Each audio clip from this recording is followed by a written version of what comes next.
Frozen windscreen day. That's a big one. It's a big one. When you sit in the car, it's like an igloo. You can't see out of it. You can't see out of the window. You can't see out, so you have to defrost it. Sometimes you could roll the window down. Can't you? You roll the window down, and then you roll it back up, and then that does the side. They come back. Oh, it's gone. That's it. That doesn't work with snow. Every time it snows, we make the same mistake. We sit in the car, we roll the window down, the snow remains compacted, staring at us, as if to say, you are an idiot, and then it falls into the car. Why? Why did I do that? Why did I do that again? I did that last year. Frozen windscreen day, you sit in your igloo, you put the heating on, you put the blower on. There's two buttons, there's one for the front, there's one for the back. You don't know which is which, so you put them both on. You put them both on, because when you drive, you need both. People don't just do the back, and I'm going to reverse to work. No, get both on. And you sit there, you're waiting. You're waiting for the car to heat up so that the defrosting will begin before you. It's quite boring, but it's a lovely moment, isn't it? When just in the middle, at the bottom, of your frozen solid windscreen, a tiny little opening starts to form. Tiny little half-moon shape. A little aperture, and you look through it, don't you? There it is! The outside world! And then very strangely, you find yourself driving away. Even your own brain goes, what are you doing? The only thing we can look forward to, ladies and gentlemen, in this winter is snow. It's the only thing that gets us through, because the weather's terrible, but snow is the holy grail. Nothing beats snow. And normally, we get one day of snow. And you've got to hope that it snows overnight, so you can be snowed in. Earlier this year, it snowed in the middle of the day. You don't want that. I was waiting for my bus, and where I live, there's no tube. You have to wait for the bus. The buses actually originate there. The bus is already there. So it's even more frustrating. I'm waiting for the driver. We've got everything we need.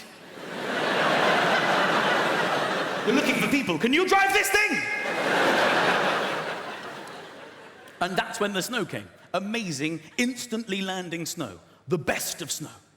I mean, the most unbelievable snow. And then I realized, oh my God, I could get snowed out. This is not what I need. The driver shows up. And he says, ladies and gentlemen, I regret to inform you, due to the chaos on the roads, it's been snowing 8 seconds at this point. We're cancelling the bus. There will be no running of this service. And we're like, well, hang on a minute. We bought our tickets. What are we going to do? How are we supposed to get home? There's no way to get home. What are we going to do? And he said, don't shout at me. I actually live at the other end of this bus route. I take this bus home, and then I'm relieved by another driver. And we're like, well, this is a very interesting development. How are you going to get home? So there's only one thing to do. Walk. It's the only way we can get home. It's the only way at all. I'm like, fine, okay. So we walked the bus route, led by the driver.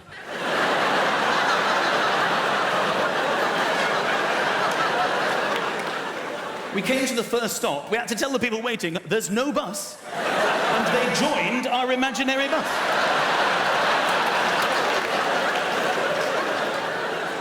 It was getting bigger and bigger.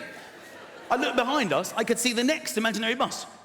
Not a bus, just people walking. And it was catching up fast, because no one to pick up from the stops. And the driver saw this as well, and he turned around. He said, when we get to the next stop, don't tell them anything. Keep walking, they can get on the next one.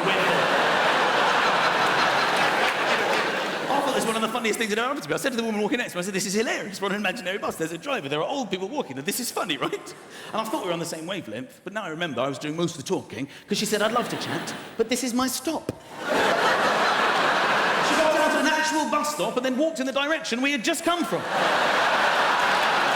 I thought, to hell with this. I'm walking. Woo!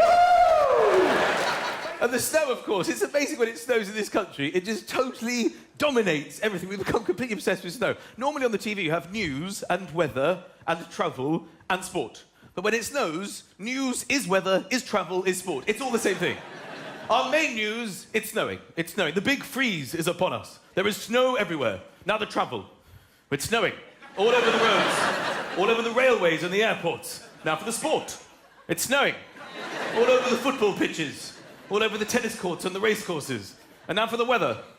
Well, you must know the weather. It's snowing. It's snowing everywhere, with only prospects of more snow. Now for the news in your area.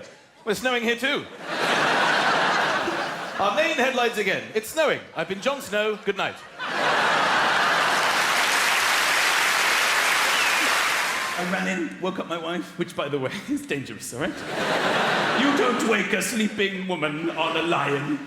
There are only two caveats to this. If a celebrity has died or it's snowing, these are the only times man feels confident enough to wake a woman.